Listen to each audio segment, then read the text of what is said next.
From seemingly one-dimensional comedy stars pulling a dramatic rabbit out of the hat, to certain performers proving that unwanted change-ups can sometimes deliver. Here are the fantastic actor performances that force critics to swallow their words. I'm Gareth from Whatculture.com, and here are 10 movie performances that proved people wrong. Number 10. Ben Affleck, Batman v Superman. When will Batman fans learn, eh? Just a few years removed from Heath Ledger's Joker casting being initially blasted as one of the worst decisions in the history of cinema, the DC diehards were at it again. This time focusing their outrage at the choice of Ben Affleck as the latest star to don the iconic Batsuit. To be fair to those vocal protesters, Affleck's last turn in the genre didn't exactly set the world on fire, with 2003's lackluster Daredevil adaptation quickly finding itself being disowned by the actor himself. Yet with his output in the years since taking up the Matt Murdock mantle, Affleck had more than proved his worth as a dramatic performer, and definitely possessed the chops to bring a more weathered and battle-hardened Bat to life. And that's precisely what he did when Zack Snyder's Batman v Superman finally arrived on our screens in 2016, with Affleck's turn being singled out as one of the few universally praised elements of the bloated picture. Things may not have worked out in the long run for Batfleck, but at least he made those originally offended by his attachment to Bruce Wayne look like fools in hindsight.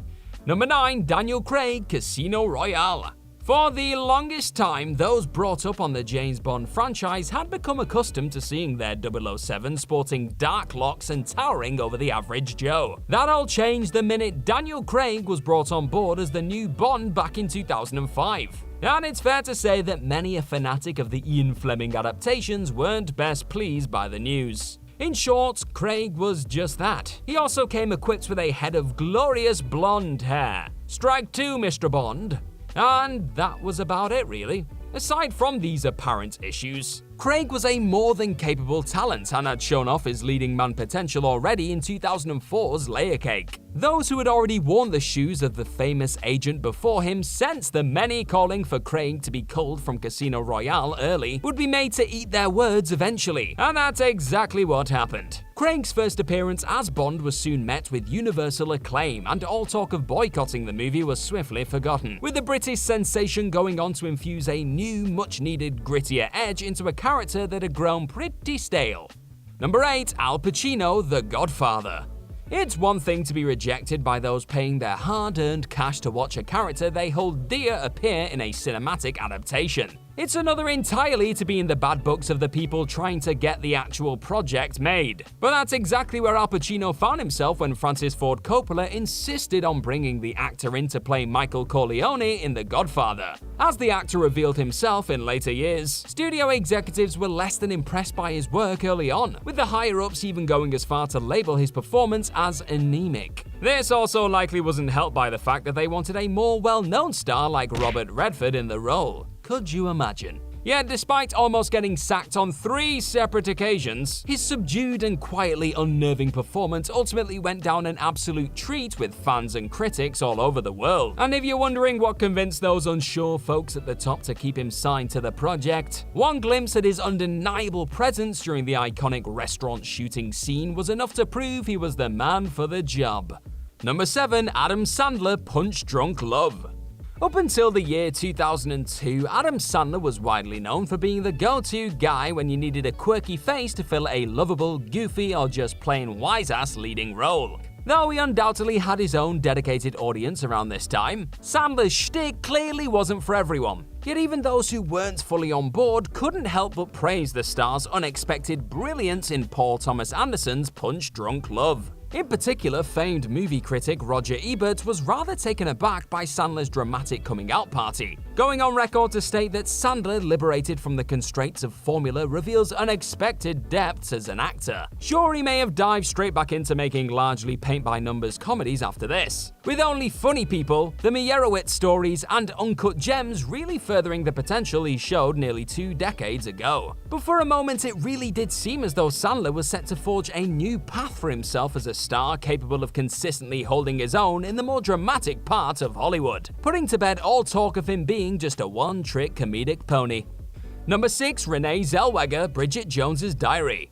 Hindsight is a marvelous thing, and looking back on the all-round successes that were the 3 Bridget Jones movies, it's incredible to think that people once scoffed at the idea of Renee Zellweger playing the titular leading role. With the American star in the running against names like Rachel Weisz and Helena Bonham Carter, more than a few critics were baffled at the decision to opt for someone across the pond to play the stereotypical London singleton. Rather hilariously/depressingly, as the star went undercover in London as a trainee in the publicity department of a book publisher, Zellweger would regularly find herself having to cut out clippings from the media that concerned the authors that were represented by the company. The author of the Bridget Jones series, Helen Fielding, fell into that category. So the actor routinely dissected phrases like crap American comedian playing English icon as part of her studying for the part. All that hard work and patience paid off by the time the first flick hit cinemas though, as Zellweger came away with an Oscar nomination for her unquestionable brilliance in her most famous role.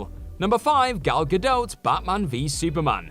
Before agreeing to appear in the DCEU as Diana Prince in the Man of Steel sequel, Gal Gadot had only really caught the eye as part of the ever-growing ensemble in the increasingly balmy Fast and Furious series. So news of her being greenlit as the new Wonder Woman was always bound to rub some sensitive souls up the wrong way. Claims that the star was too skinny, among other less savory statements about her physicality, made their way to Gadot before she even set foot on the screen as the iconic Amazon. To which she responded by stating, "When I was younger, I would take criticism really hard, but now it mostly amused me. The true Amazons had one boob, so it won't bother them in their archery. So it's not going to be like real Amazons. We always try to make everyone happy, but we can't." However, once Gadot finally did burst onto the scene in the aforementioned Snyder flick, all talk of the star not being right for the part was rightfully extinguished.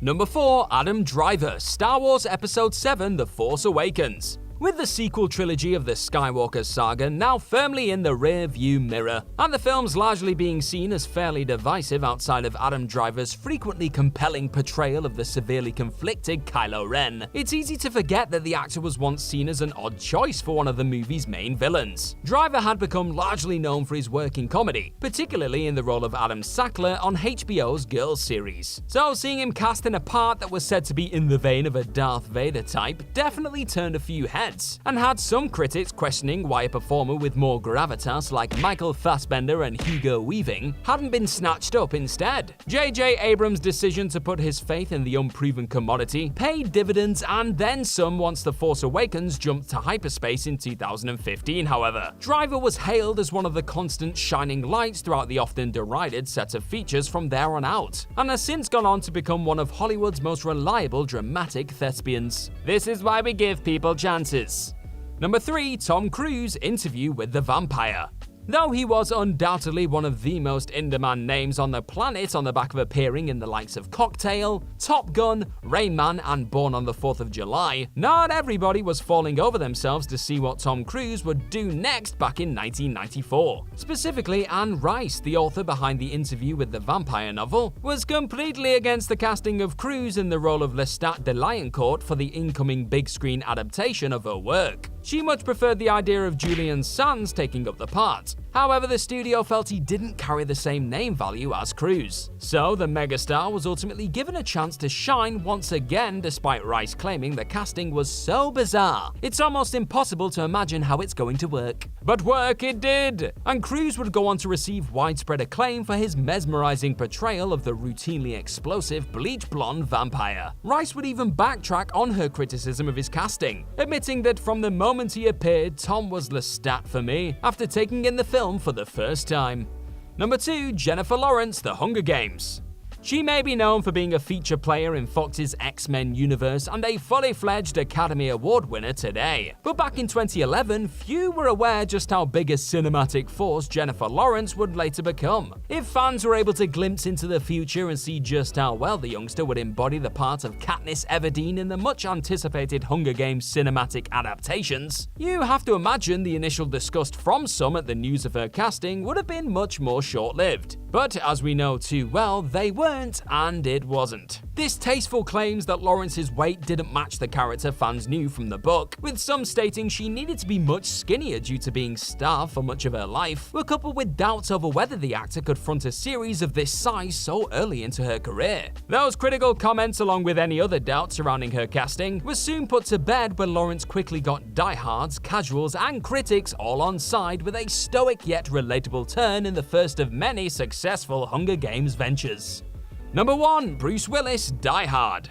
Brace yourselves for this, but there was once a moment in time when Bruce Willis being cast in an action movie was seen as something of a risk. Fancy that? Having only really been known for his time spent on comedy TV show Moonlighting up until that point, when Willis's face popped up on screen during certain trailers for the incoming action thriller by the name of Die Hard, regular fits of laughter and booing were said to have broke out in cinema theaters. The studio was so panicked by this negative response toward Willis in the leading role that they completely removed their last resort main man from the film's promotional poster, putting Nakatomi Plaza front and center and making the star's credits all but disappear. Yet once the film went on to become a box office smash hit, and the actor almost single-handedly changed the way Hollywood viewed its action stars on the back of his fierce yet hilarious everyman turn, Willis was eventually reinstated to the feature's poster, and a new cinematic megastar was born. He may have once been the butt of the joke, but Willis eventually got the last laugh when all was said and done.